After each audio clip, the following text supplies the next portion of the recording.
The Earth was once the center of the universe. It was flat. Then it was round, and it circled the sun. It was no longer the center of the universe. It was a tiny part of the Milky Way.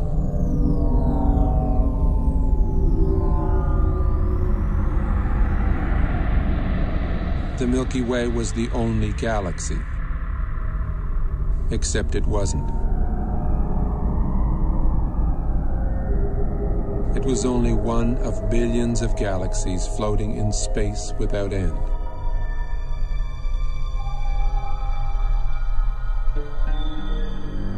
Every single time we think we've got it all figured out, we realize we've merely found another piece of the picture. It is a big picture.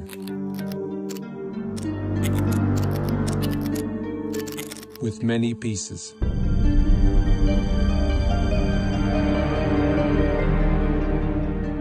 Sir Isaac Newton was the first to state the law of gravity. Eventually, everybody agreed that gravity alone formed galaxies and stars and planets, and that gravity alone holds the universe together.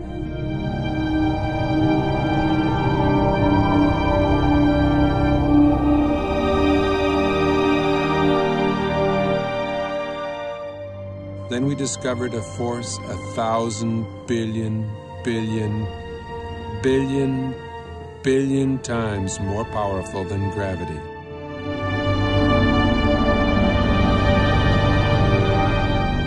Until recently, we believed that the space between the stars and planets was empty, a vacuum. We now know it is teeming with charged particles.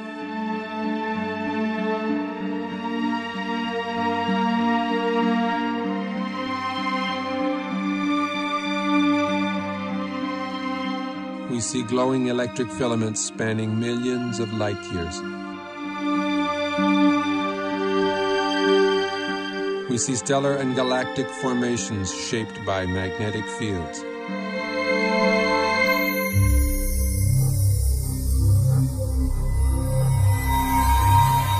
Only electric currents create magnetic fields.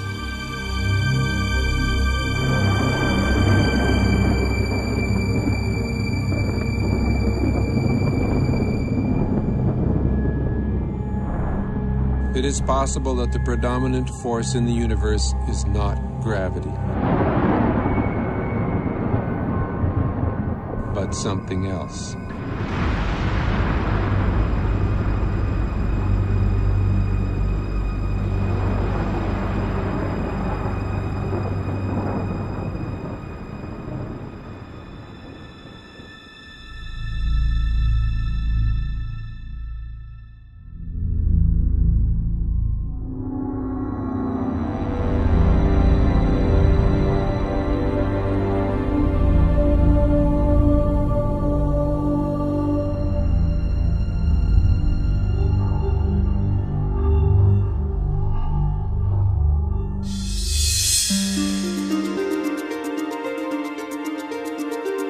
Recent discoveries in space have amazed and perplexed astronomers.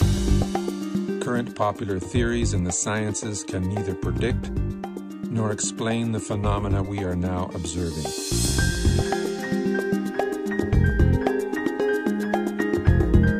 A new theory is being proposed.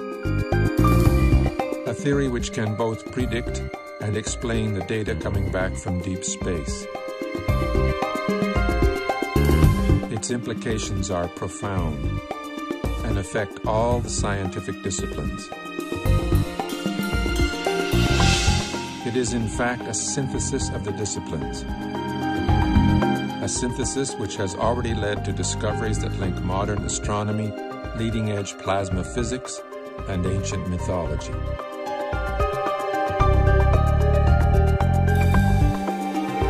The electric model offers us a new interpretation of the workings of the universe, the history of our solar system, and even human history.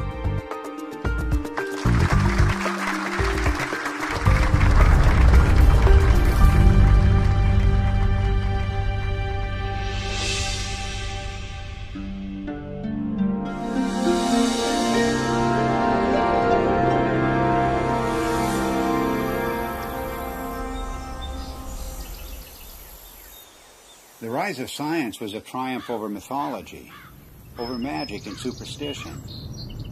That's why the word science today implies reliability. The word myth means fiction, not true.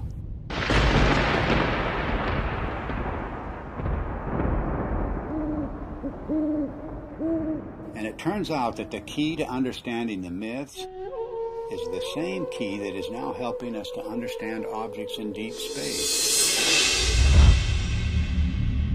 to understand the workings of the physical universe. That key is electricity. It was 33 years ago that I first began to wonder about these preposterous stories told around the world, what we call world mythology. What was it that provoked this incredible outpouring of human imagination just a few thousand years ago, just before the birth of the first civilization? I came to a radical conclusion that the myths arose from extraordinary natural events.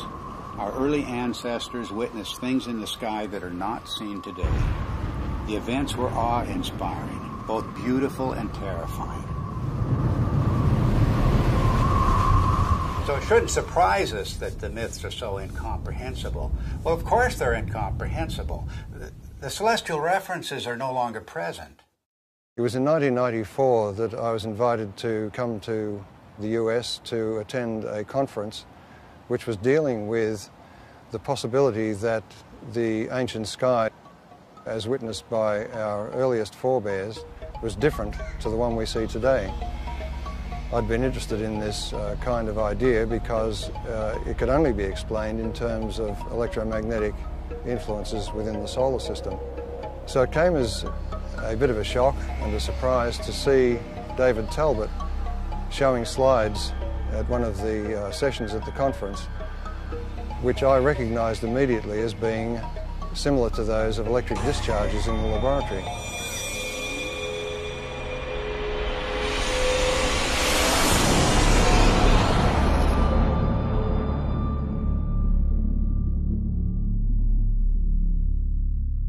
It was wonderful for me personally to come to my first Cronian meeting and hear Dave Talbot, and I still want to see some of those slides that he showed again and again and again that explained the White Crown of Egypt and the rest of these things that he showed us, all from mythology, all from thousands of years ago. These things clearly were seen by civilizations that never talked to each other from the far corners of the earth. It all just clicked together like a three-dimensional jigsaw puzzle in my mind.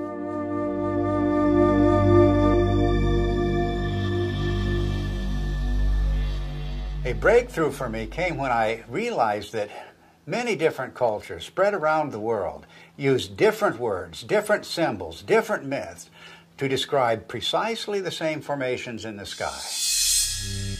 The Ouroboros, or celestial serpent biting its tail, for example, occurs on every habitable continent, but it has no ties to the world we now observe. Like all of the archetypes, it is part of an alien sky. A cosmic column rising to the center of the sky, holding aloft the wheel of heaven. And much more than a wheel, because this was the revolving cosmic temple, the city of the gods, the kingdom of heaven, always resting on the cosmic column. Then there's the image of the four rivers or pathways radiating from the center of the sky out to the boundary, the rim of the wheel. The simplest forms lead you invariably to the full story of world mythology. The hero's journey unfolds as the story of the wheel's axle. The mother goddess finds her identity in the star at the summit, the hub and spokes of the wheel.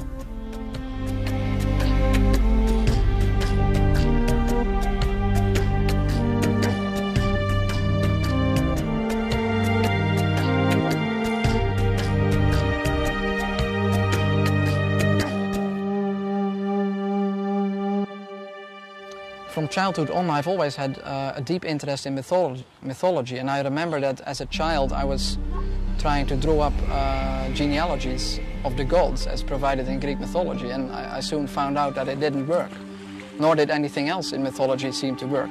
There was no singular fitting explanation that would make sense of these stories. So I basically laid this whole subject to rest, and I didn't look at it for many years. Until I came across the work by Dave Talbot and Everett Cochran mainly, whose articles were real eye-openers for me. And as soon as I began to read these articles, it became clear to me that we were really looking here at a very important key to the unlocking of myth. And the recent findings provided by plasma physics are capable of providing that key. Based on the results we have seen so far in Dr. Perret's investigations with petroglyphs, which he matched successfully to laboratory experiments involving plasma, it has now become crystal clear and I think undeniable that the morphology of plasma as it manifests itself both in the laboratory and in space can account successfully for the major themes in mythology. To find the true meaning of the myths, we follow a forensic approach.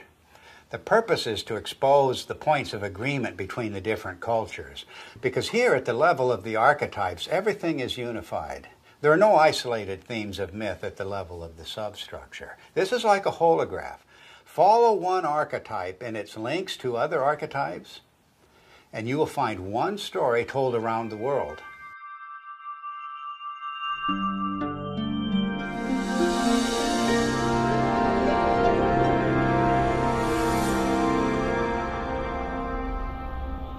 Throughout almost all of history, we have regarded the states of matter as being solid, liquid or gas. But in the last century or so, we have found that there is a form of matter where the charged particles within atoms are separated to some degree or another, and that is known as a plasma. It is the fundamental state of matter. It was not until the second half of the 20th century that we came to realize the role of plasma in the universe. And this has changed the picture of space completely. Not long ago, we thought of the physical universe as being constituted fundamentally of nothing more than atoms and empty space. But a plasma includes at least a percentage of charged particles, protons and electrons, that are not bound to any atomic structure. And plasma is an excellent conductor. Electrons will move efficiently in the direction of charge equalization, and that's an electric current, of course. Now, the reason why we see magnetic fields everywhere we look in space is because electric currents produce magnetic fields, and only electric currents produce magnetic fields. But astronomers working only with gravitational equations did not anticipate the discovery of pervasive magnetic fields in deep space.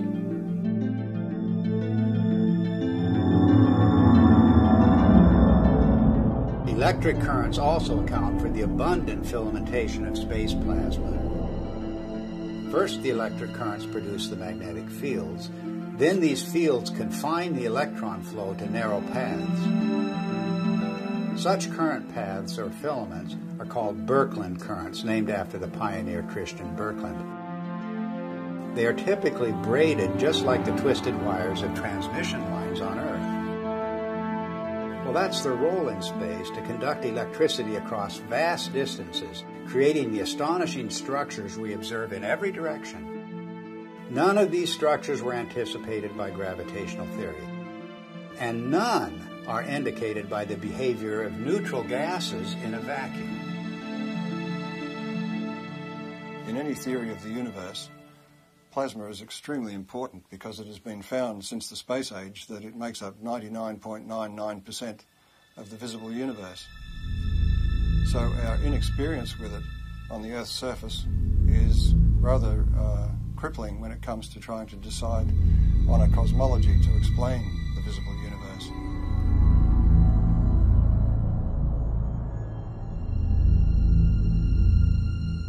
Now, plasma behaves rather oddly compared to normal matter, the matter we find, the solids, liquids and gases on Earth. If you look at a novelty plasma ball, you will see that it forms these bright filaments that dart all around inside the globe. And if you look closely at them, you'll see that they're actually twin filaments twisted together. In other words, nature finds it efficient to be able to transfer energy over a distance by twisting two pairs of filaments together. And this is a characteristic of the way plasma carries electric currents in space. And one of the puzzles that has faced astronomers since the space age is the discovery of filamentary structures in galaxies, around stars, even the cometary tails of planets and comets themselves. These filamentary structures have come as a surprise.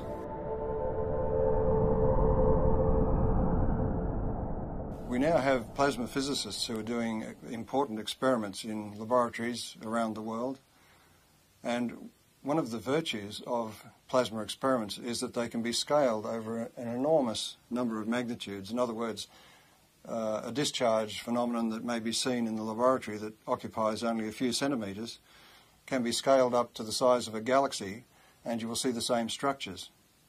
Now, this introduces a new area into cosmology where we can do experiments on Earth which can verify our ideas, our theories about how the rest of the universe works. Some of the natural consequences of electrocosmology are the patterns that we see, both in the laboratory and in the sky. A very good example of this is the work of Dr. Anthony Peratt, who was a graduate student of the very famous Hannes Alfvén, who was really the father of electric cosmology. Peratt simulated on a supercomputer using just a cloud of electrical charges and a magnetic field, just using the laws of electrical science, not using anything to do with gravity. He simulated what looked like a spiral galaxy. And the interesting thing is that Peratt's spiral galaxy in the laboratory had exactly the same rotational properties as the real spiral galaxies that we see in the sky do.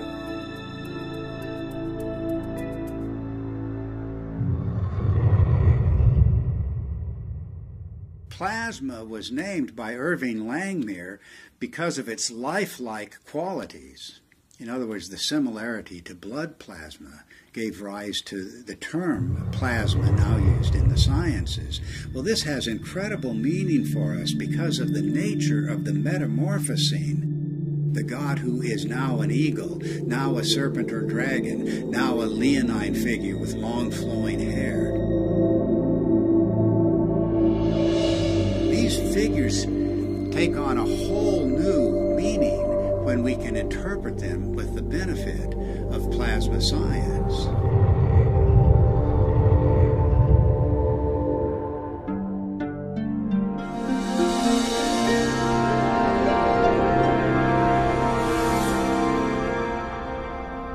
The new instrumentation that was developed in the space age expanded our ability to perceive things, perceive facts. We could now see things in the entire electromagnetic spectrum instead of just the narrow sliver of visible light. What you're seeing is the actual moment of deploy there when we take the switch to deploy, and it's so quiet. And we had sensors that were out in space. We were freed from the geocentric and anthropocentric order that had prevailed before.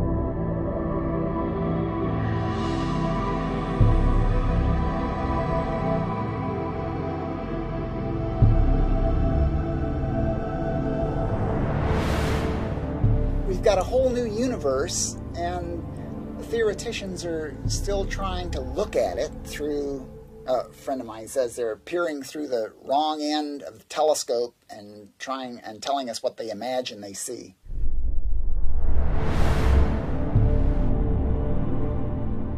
Modern cosmology gives us a rather disconnected view of the universe. In other words, we are separated star from star by vast distances. Light takes a long time to travel between stars and across galaxies, and therefore we look upon ourselves as isolated and disconnected.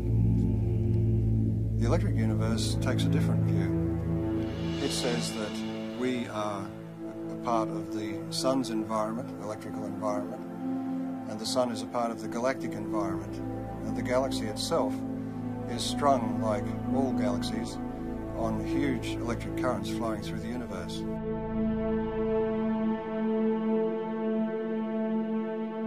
One of the typical questions that plasma cosmologists hear all the time is, how do you know what's out there in space? How do you know there's electricity out there in space? Is there energy out there in space? Why should we consider anything more than gravity? And the answer is that through the years, we've used optical telescopes, but recently we have what are called radio telescopes, and we've broadened the spectrum that we can look at the sky with. And those radio telescopes can measure electric currents and magnetic fields, and we can determine from those measurements the strength of the electric currents, the strength of the forces involved, and the amount of energy that's stored out there in space.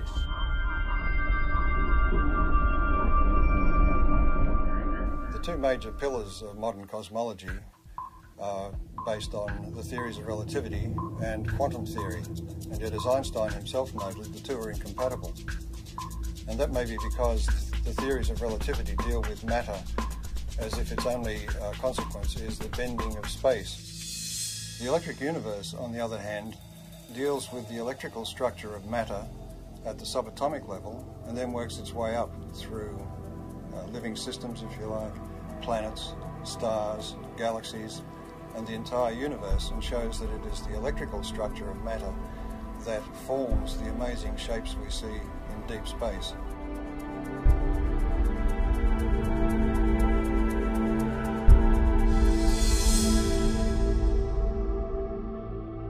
We can demonstrate the existence of these currents flowing between galaxies and between stars by the presence of the magnetic fields they generate.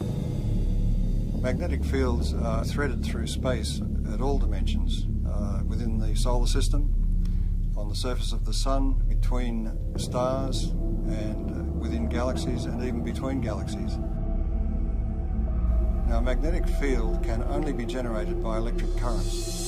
So, in other words, to continue that magnetic field for any length of time requires that there be electrical power input into those magnetic fields. And that raises the whole question of where does this power come from?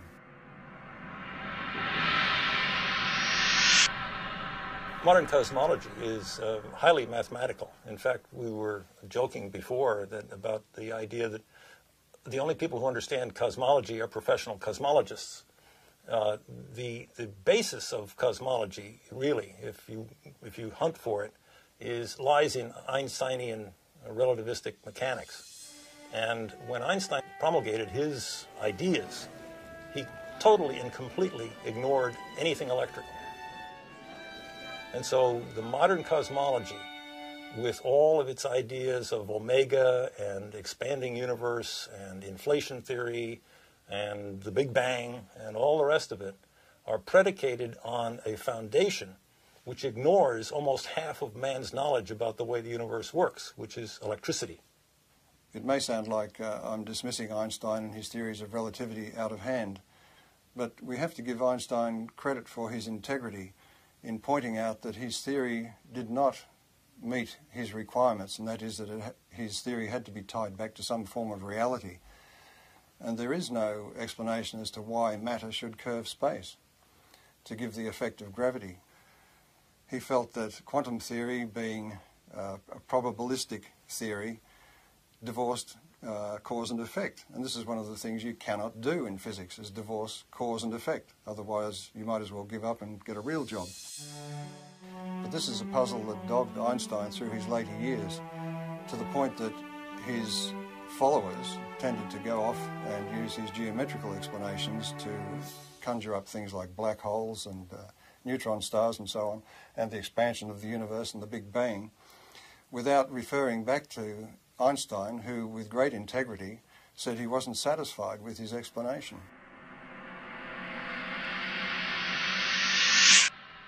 One of the problems faced by astronomers after the space age began was to explain the discovery of very concentrated outbursts of energy in deep space.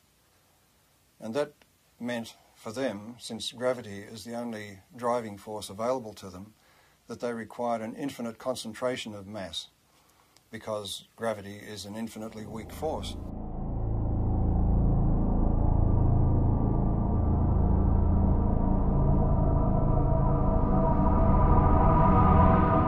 The black hole, as Wheeler originally visualized it, sucked everything, including light, in, and so therefore it was invisible. So he could postulate its existence, and we couldn't see it. And because we couldn't see it, we couldn't prove that it wasn't there.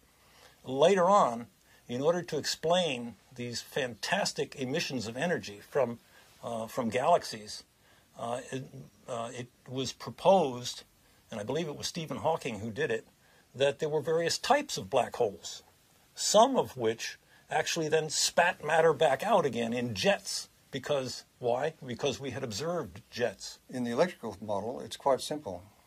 If you think about it, the power that's expressed in your own home, in the heaters and the electric motors and the lighting and so on, is actually generated at a vast distance away from your house. In deep space, the same thing is true. The energy which we see concentrated in these events which are attributed to black holes and so on can more easily be explained as the confluence of electric energy from different parts of the same galaxy or even from other parts of the universe. And it is this explosive release of energy which forms the vast jets that we see lit up and exploding from the centers of active galaxies. We also have observed double radio sources either side of galaxies. And that event was predicted by Hannes Alfvén, the founding father of modern electrical cosmology, and is still to this day unexplained by standard cosmology. One of the most interesting phenomena in the sky is the so-called pulsar. A pulsar is an object that is observed to put out pulses, both of light and radio activity, RF, in the RF spectrum, and those pulses are extremely rapid. They are something like milliseconds apart, so it's like a extremely fast strobe light. And thinking of a strobe light, astronomers immediately leapt to the lighthouse kind of analogy, something that must be spinning around, a beam is going around, and it's going around so quickly that this thing goes flash, flash, flash. Well, once the repetition rate of the pulsars was observed to get up to in the millisecond range, that meant that this star that was putting out this beam of radiation would have had to be rotating at 300 times a second. And 300 times a second, we're talking about the speed of a dentist drill. So the astronomers decided, well, normal stars couldn't possibly rotate at that speed, and so they postulated the existence of what they called a neutron star. A neutron star is a star that is so dense that it holds together so well that it can indeed rotate at the speed of a dentist's drill. Well, the problem is that in nuclear chemistry, we know that you can't pack neutrons together that densely. They will all fly apart instantaneously.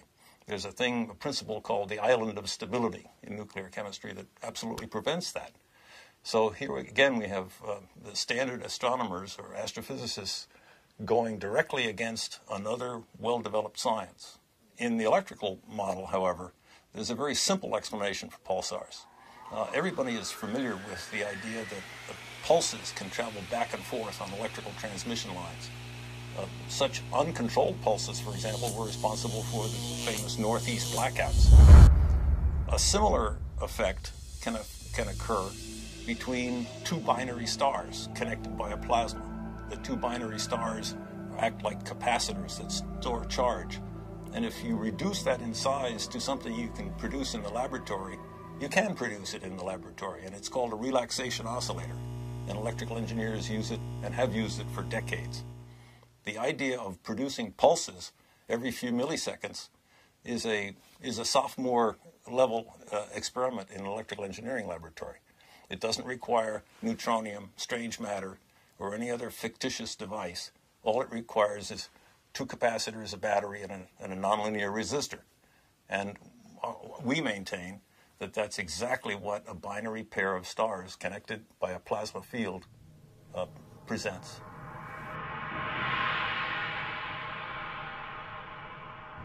A typical ion in the solar wind, hydrogen nucleus, moving about 20 kilometers per second, which is relatively slow for the ions in the solar wind, in the magnetic field of the sun, experiences potentially magnetic forces that are something like 10 million times the strength of the gravitational force on that same ion from the sun.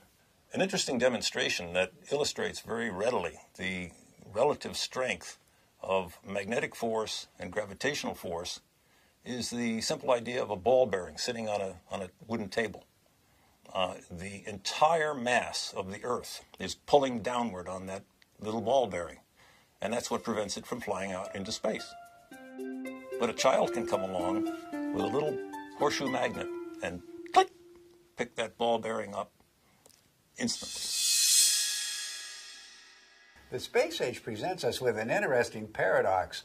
The technology of science is really quite extraordinary, and technology has taken us out into space, taken us to the moon, taken probes to distant planets, opened up whole new vistas in remote space with new telescopes and new ways of measuring what's happening in space. But the picture of theoretical science is much different. And many decades ago, assumptions began to crystallize in the theoretical sciences, beginning at the top, the queen of the sciences, as we say, which is cosmology. These theoretical assumptions have constrained all of the other theoretical sciences. Cosmology deals with the big picture questions, the first questions. How did the universe begin? What is it made of? How will it end? And so many popular theoretical constructs, from the Big Bang to string theory to dark matter and black holes, the formation of stars, formation of galaxies, all have arisen from assumptions first postulated by cosmologists. At the same time, these assumptions have defined boundaries for other theoretical sciences, working down from astronomy and astrophysics to the space sciences, solar theory, even Earth history, even human history, have all been confined by these boundaries established by the queen of the sciences, cosmology.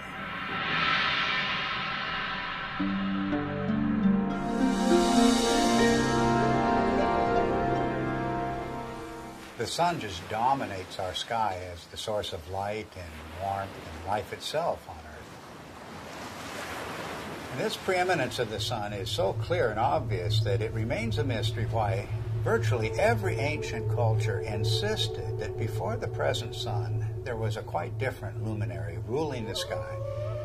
The central sun, the superior sun, the best sun, the motionless sun. And all of these cultures, whatever may be the meaning of these traditions, are insisting that the sky has changed. Of course, our ideas about the sun have continually changed. Only a few centuries ago, the sun was a campfire or ember in the sky. Then, early in the 20th century, under the influence of gravitational theory, the sun was seen as a gravitationally collapsing nebular cloud.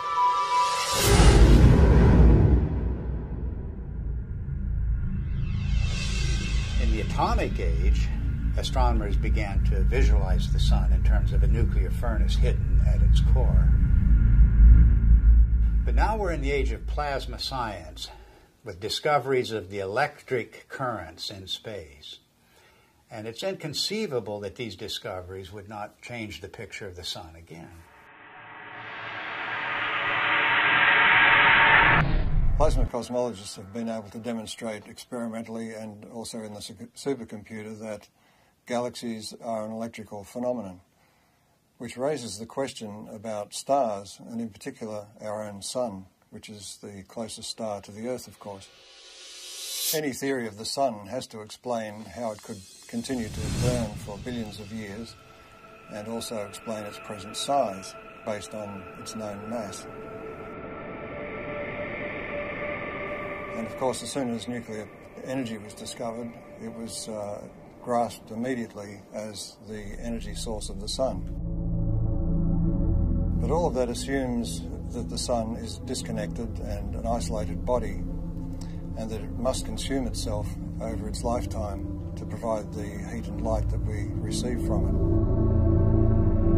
But if the sun is connected to the rest of the galaxy in an electrical sense, it doesn't require to burn itself at all.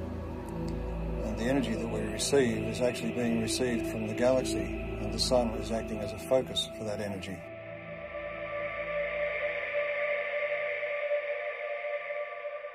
The sun is actually a fairly typical star. And so if we want to understand stars and cosmology, we really have to understand the sun. And the standard model of the sun, so-called, that astronomers are so very proud of these days, really doesn't explain very much about the sun. Why is there a corona in the first place? Everybody knows about the corona, the beautiful corona that we see during solar eclipses. Why is it there? It's clearly an electrical phenomenon.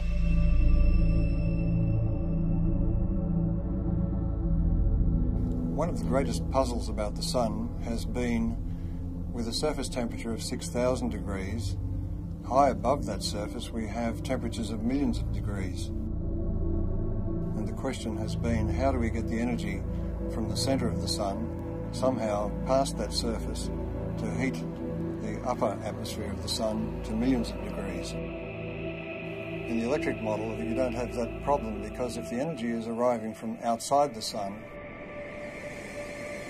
the first place you expect to see that energy expressed is above the sun in its tenuous atmosphere.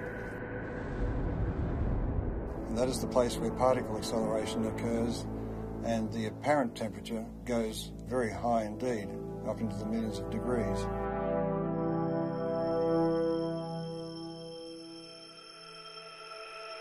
The fact that the particles in the solar wind accelerate, that is to say, increase their velocity with increasing distance away from the sun, the farther away they get, the faster they go.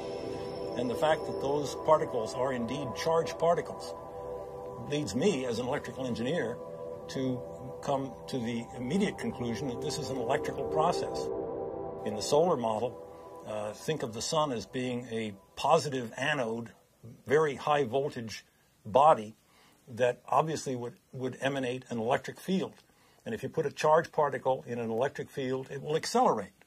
That's the way we accelerate particles here on Earth. It's the way every physicist and electrodynamicist has ever increased the velocity of a charged particle, is put it in an electric field. One of the features we observe on the sun, which have no business being there, according to the standard model, are sunspots. The most significant thing about a sunspot is the fact that the center of the sunspot is dark. And if the sun is trying to radiate energy from its core into space, we should expect that it is bright. And if you think about that umbra, that darkest place in the center of sunspots, that's the place where we can see deepest into the sun. And just consider the fact that at that point where we can really see down into the sun, that's the absolute coldest place that we are able to measure. If the center of the sun is really a nuclear fusion furnace, it should be the hottest because we're closest to the source, and it's not the case.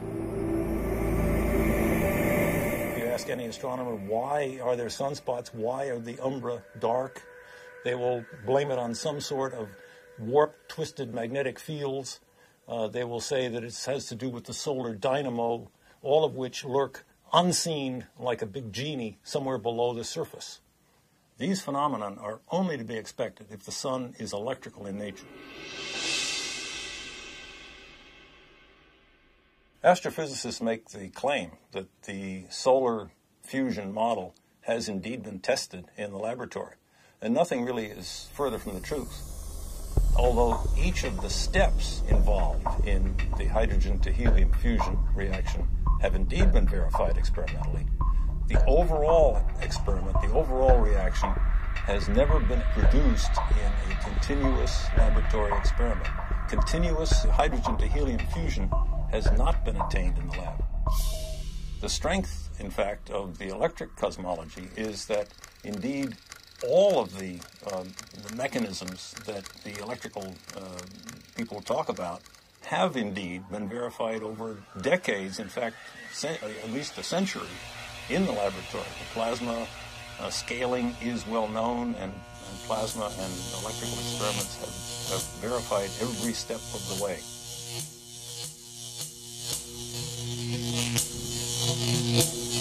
There are any number of observations that have ad hoc present explanations, but really have no explanation in the standard model, and are natural consequences of the electrical model.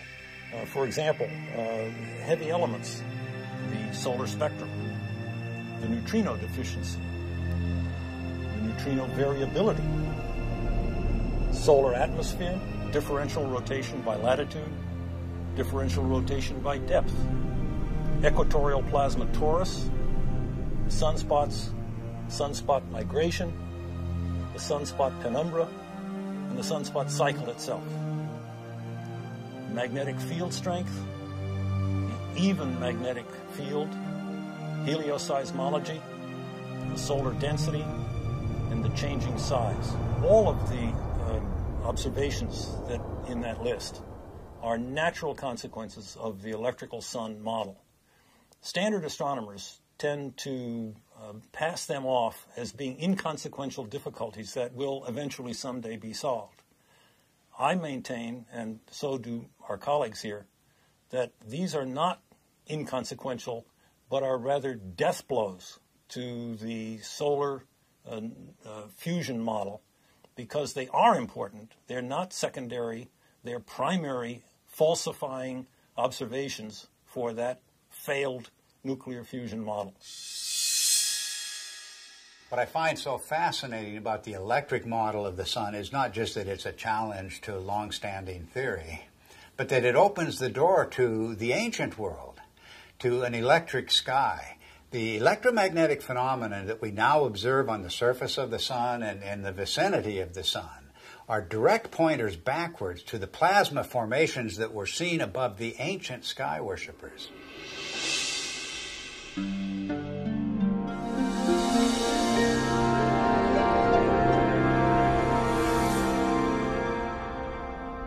Electrical currents in space can either be invisible or they can be visible.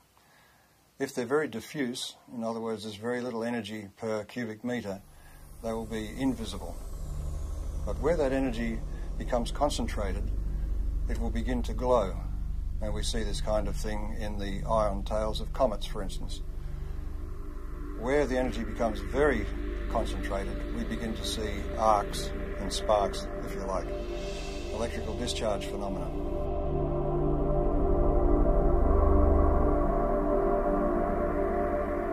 The standard theory of comets comes from the view that the solar system was formed from a rotating cloud of gas and dust, and that the planets, in some fashion as yet unexplained completely, formed from most of that gas and dust, but there were leftovers.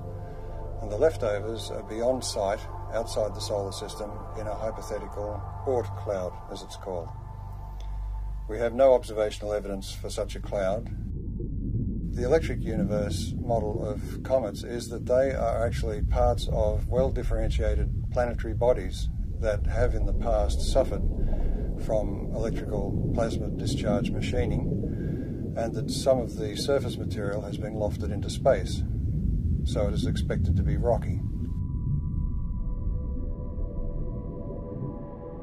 The second thing is that because comets trace an elongated orbit, both away from the sun and towards the sun, in that trajectory, its charge changes, its voltage changes. Since it spends most of its time in the outer solar system, the voltage that it has reflects the voltage in the outer solar system.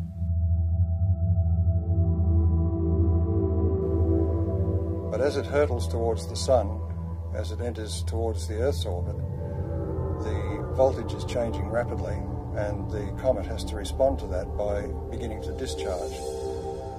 And that's where we see the familiar cometary phenomena of the coma and the various tails that it produces.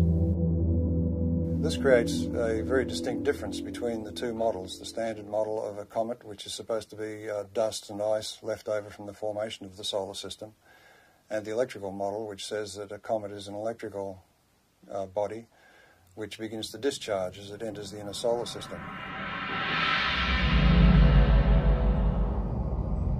Ever since we've begun to look at comets in close-up, and Halley was the first one that was observed by several spacecraft close-up, it was found to astronomers' surprise that the material coming off the comet was coming in discrete jets and seemed to be coming from what looked like circular areas on the crater.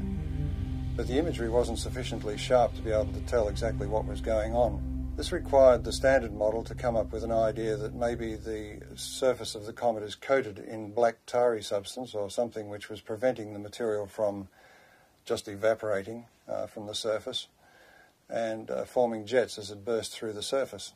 But when later images were looked at as we passed other comets, it was found, to astronomers' amazement, that they were seeing very sharp relief. It wasn't like a melted ice cream, it was looking like a piece of heavily cratered rock. Now this fits the electric model of the electrical discharge birth of such a body. In other words, there's very little distinction between an asteroid and a comet other than its orbit.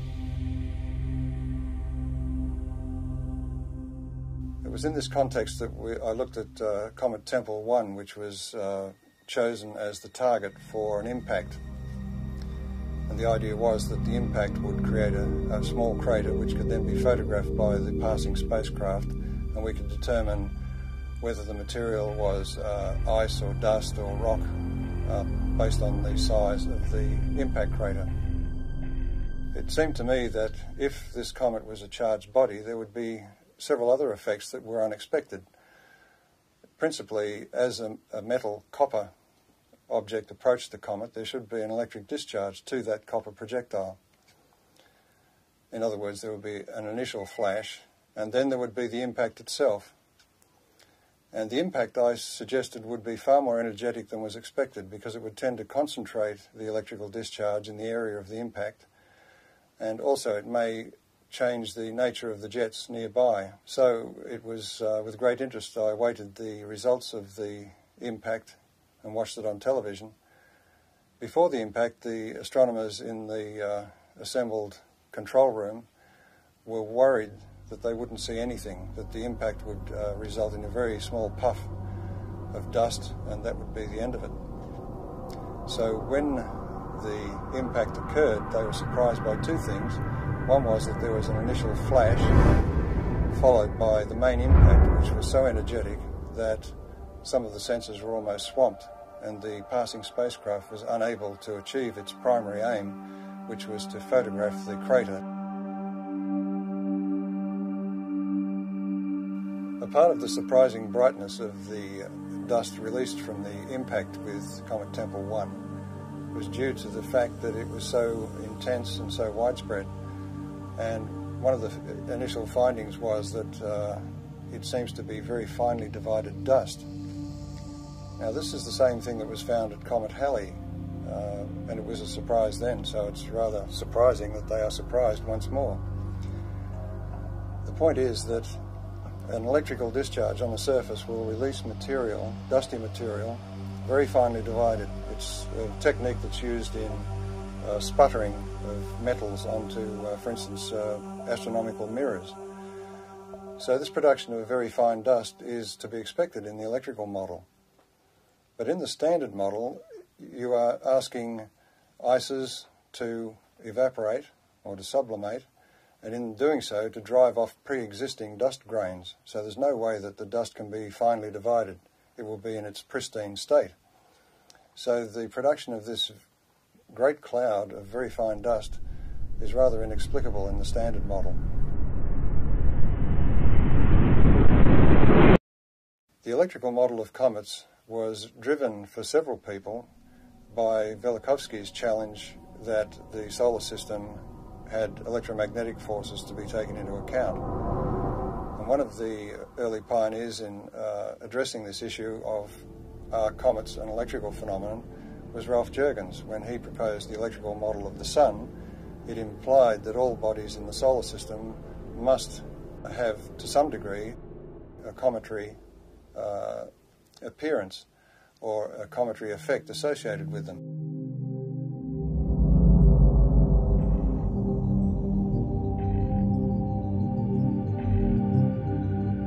Ralph Jurgens, in his model of the Sun, showed that bodies moving radially towards or away from the Sun would experience electrical forces which could induce a cometary display, that is, a visible display.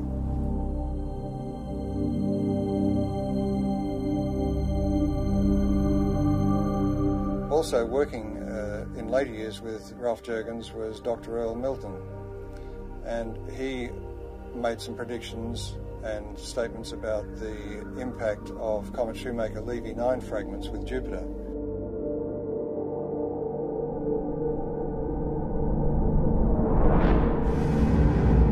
And his view of the electrical nature of those impacts was also vindicated.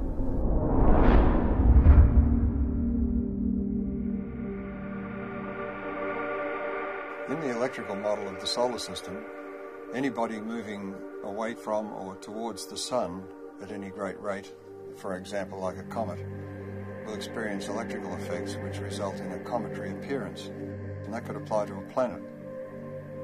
Now Velikovsky, in his research, found that Venus was described as a stupendous comet at some point in ancient times. So it was very gratifying for him to be able to announce at the conference in 1974 that astronomers had discovered what they called a cometary tail of Venus. Some years later, it was announced that it was discovered that stringy things were coming from Venus.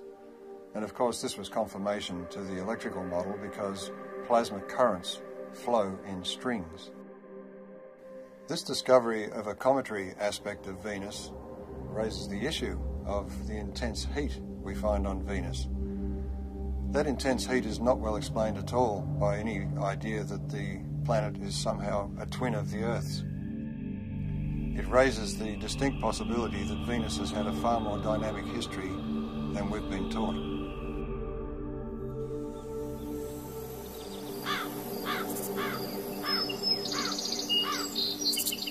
Our ancient ancestors were obsessed with the comet. Let the slightest wisp of a comet appear in the sky and all of humanity was thrown into terror. But why was this?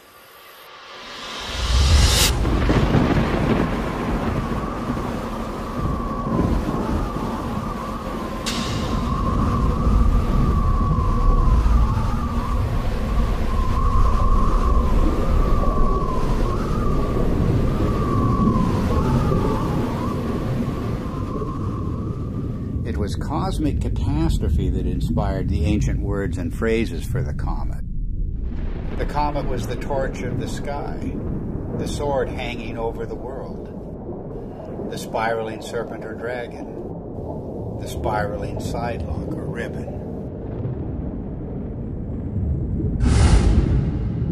The angry or lamenting goddess soaring across the sky, her hair disordered and blowing in the wind.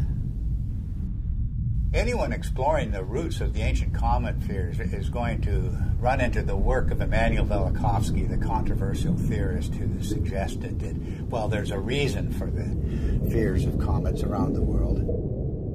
We experienced this horrific cometary catastrophe. The world was devastated by a comet just a few thousand years ago. And Velikovsky went further. He said that not that long ago, planets appeared in the sky with comet-like attributes. In particular, he named the planet Venus as the great comet of antiquity.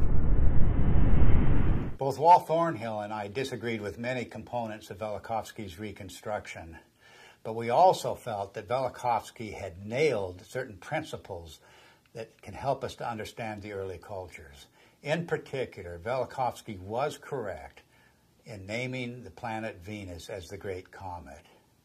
And the cometary language of Venus goes far beyond anything that Velikovsky himself published. In every corner of the world, the language of the comet and the language of Venus are identical. Venus as serpent or dragon. Venus as torch of the sky. Venus as long-haired star. Venus as bearded star.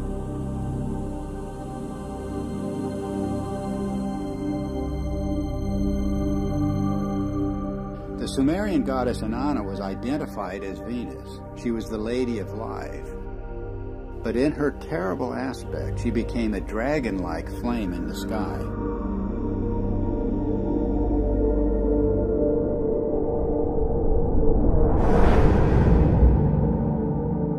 The texts say, like a dragon, you have deposited venom on the land, raining the fanned fire down upon the nation. Inanna became a roaring storm. She devastated the land. Mankind comes before you in fear and trembling at your tempestuous radiance, the texts say. Inanna's Babylonian counterpart Ishtar was also identified as Venus. She was the shining torch of heaven and earth. Furious and irresistible onslaught.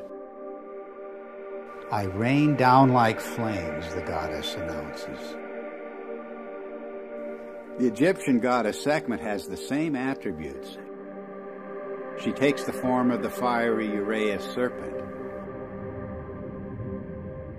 She becomes a flame of fire in her tempest, a star scattering its flame and fire. Sekhmet herself says, "The fear of me is in their hearts, and the awe of me is in their hearts."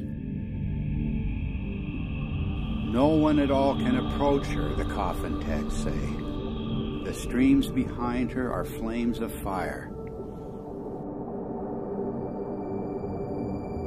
The astonishing fact is that goddesses everywhere exhibit this terrifying and cometary aspect.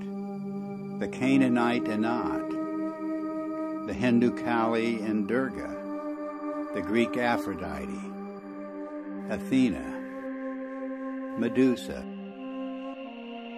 and countless others. And of course you can add numerous counterparts in the New World, from the Incan goddess Chaska to the Aztec goddess Xochiquetzal to the legendary Nokomis of North American Indian tribes. The serpent or dragon is an unexplained mythical archetype. There's nothing like it anywhere in the biological world. And yet the same recurring features will be found in cultures the world over. The dragon's disheveled hair and shaggy beard. Its knotted aspect, and its worldwide appearance as entwined twins.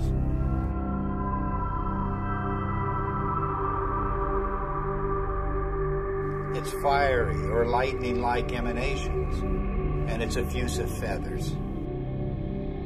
In all of the ancient serpent or dragon images, it's the luminous, filamentary, braided, spiraling, metamorphosing, and destructive aspects that stand out.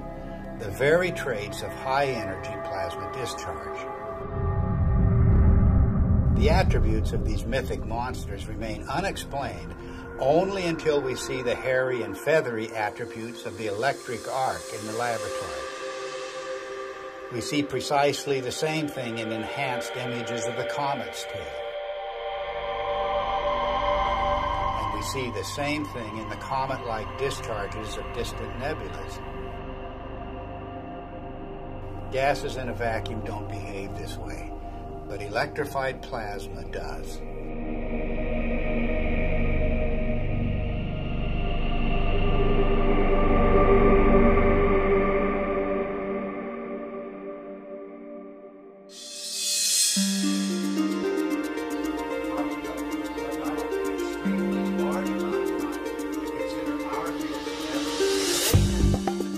The recent discoveries about the comet have astonished astronomers.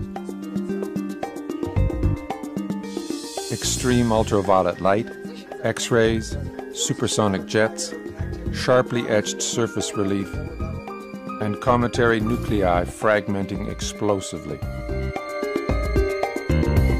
No one expected such high-energy events.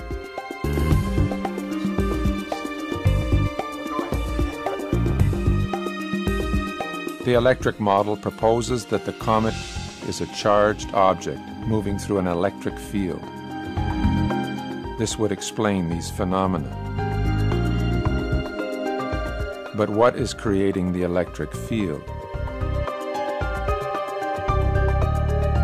Suddenly everything changes. And we are talking about an electric sun, electric stars, and electric cosmology,